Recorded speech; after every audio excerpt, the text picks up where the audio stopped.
అధ్యక్ష వాస్తవం ఏమంటే పార్లమెంట్ ఎన్నికల్లో మా పార్టీ పోటీ చేసింది అధ్యక్ష. మాకు సీట్లు రాలేదు, మాకు ఒక్క సీటు కూడా రాలేదు, అన్ని సీట్లు ఓడిపోయాం.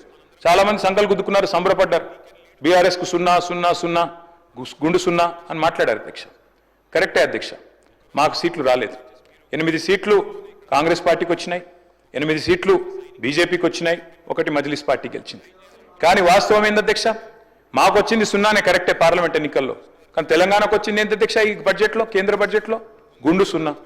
8 + 8 నార్మల్గా అయితే 16, కానీ ఇక్కడికి వచ్చే వరకు మాత్రం 8 + 8 ఖచ్చితంగా గుండు 0 అయిందని చెప్పక తప్పడం లేదు అధ్యక్ష. అధ్యక్ష నేను పెద్దలు డిప్యూటీ సీఎం గారికి గౌరవనీయులైన సహచర శాసనసభ్యులకు నేను విజ్ఞప్తి చేస్తా ఉన్నా అధ్యక్ష.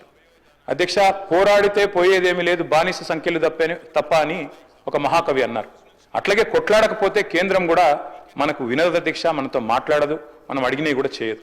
అడగందే అమ్మ కూడా బోవ పెట్టదంటారు అధ్యక్ష. అట్లే మనం కూడా కొట్లాడాల్సిందే, పోరాడాల్సిందే. దానికోసం మేము కూడా కలిసి రావడానికి సిద్ధంగా ఉన్నాం. డిప్యూటీ సీఎం గారికి ప్రభుత్వానికి కూడా నేను తెలియజేస్తా ఉన్నా. ముఖ్యమంత్రి గారు మాట్లాడుతూ అప్పుడప్పుడు అంటారు అధ్యక్ష సఖ్యతగా ఉండాలి, సత్సంబంధాలు మెయింటైన్ చేయాలి. మేము కూడా చేసినాం సార్. 2014 నుంచి 2020 సంవత్సరం దాకా 6 సంవత్సరాల పాటు సఖ్యతతో ఉండి సాధించుకునే ప్రయత్నం మేము కూడా చేసినాం.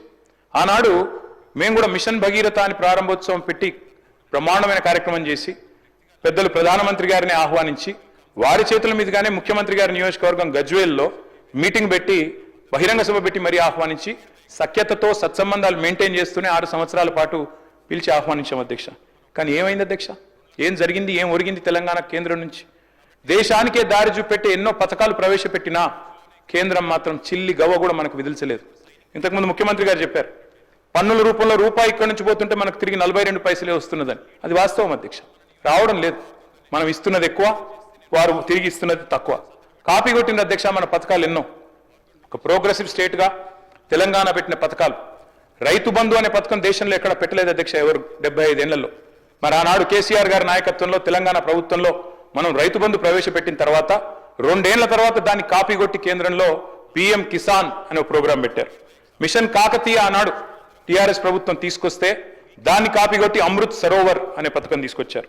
మిషన్ భగీరథ అని మనం ఇక్కడ పెడితే హర్ ఘర్ జల్ అని తర్వాత వాళ్ళు కూడా తీసుకున్నారు. ఆ తర్వాత TS ఐపాస్ అని మనం ఇక్కడ తెస్తే సింగిల్ విండో అని దాన్ని కాపీ కొట్టి అక్కడ తెచ్చుకున్నారు. అభ్యంతరం ఏం లేదు. Imitation is the best form of flattery sir. తప్పకుండా మనం మంచి పనులు చేస్తున్నాం కాబట్టే వాళ్ళకు కూడా నచ్చి అనుకరించారు అనుకోవచ్చు అధ్యక్ష. కానీ బాధ ఎక్కడ అనిపిస్తుంది అంటే ఇవన్నీ అనుకరిస్తారు, మన బాటలో నడుస్తారు, మన డబ్బులు పన్నుల రూపంలో తీసుకుంటారు, కానీ తిరిగి మాత్రం మనకేమీ రాదు అధ్యక్ష. వస్తారు అధ్యక్ష కేంద్ర మంత్రులు దండయాత్రకు వస్తారు. వచ్చినప్పుడు మాత్రం నిజంగా అధ్యక్ష వాళ్ళ పర్యటనలకైనా ఖర్చులు ఇచ్చినా ఇక్కడ 2-3 ప్రాజెక్టులు పూర్తవుతున్నాయి అధ్యక్ష. గంతమంది వస్తారు వచ్చినప్పుడు మాత్రం. వాస్తవం అధ్యక్ష ఇది. నిజంగా చెప్పాలి అంటే అధ్యక్ష we're one of the largest contributors to India's economy. ఇంతకుముందు ముఖ్యమంత్రి గారు చెప్పారు 19% ఉన్న దక్షిణాది రాష్ట్రాలు 36% GDP కాంట్రిబ్యూట్ చేస్తున్నాయని. Yes, and I'm proud. Yes, of course we're Indians.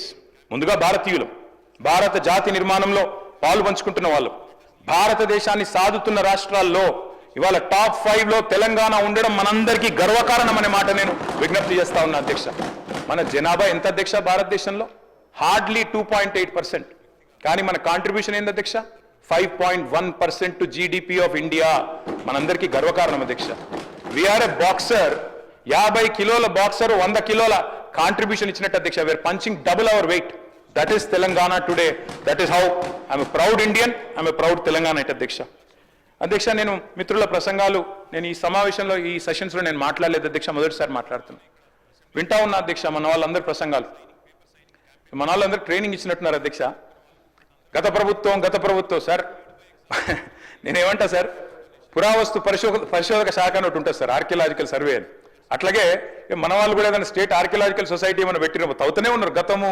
గత ప్రభుత్వం అధ్యక్ష. ఓకే, 10 ఏళ్ళు మేము ప్రభుత్వాన్ని నడిపాం కాబట్టి తప్పకుండా వారు అన్నా వింటున్నాం సార్. నేనేం అంటలేను అధ్యక్ష. గత ప్రభుత్వాలు అని మాట్లాడారు సరే, ఓకే అధ్యక్ష, మాట్లాడండి, విమర్శ చేయొచ్చు, తప్పు కాదు. కానీ గత ప్రభుత్వం అని చెప్పి ఒంటికాల మీద లేసే మీరు ఎందుకు మరి కేంద్రం మీద ఒక్క మాట మాట్లాడలేదు? ఎందుకు కేంద్ర ప్రభుత్వం తెలంగాణలో బడ్జెట్కి అన్యాయం చేసినా ఒక్కరంటే ఒక్కరు మాట్లాడరు? ఇది కూడా చెప్పాలి కదా అధ్యక్ష. వాస్తవం ఏంది అంటే కేంద్ర ప్రభుత్వం బడ్జెట్లో అధ్యక్ష పైన కర్ణాటకలోనేమో అప్పర్ భద్ర అనే ప్రాజెక్టుకు జాతీయ హోదా ఇస్తుంది అధ్యక్ష, కింద పోలవరం ఆంధ్రప్రదేశ్కి, పక్కన మధ్యప్రదేశ్లో కెన్ బెత్వా ప్రాజెక్టు జాతీయ హోదా.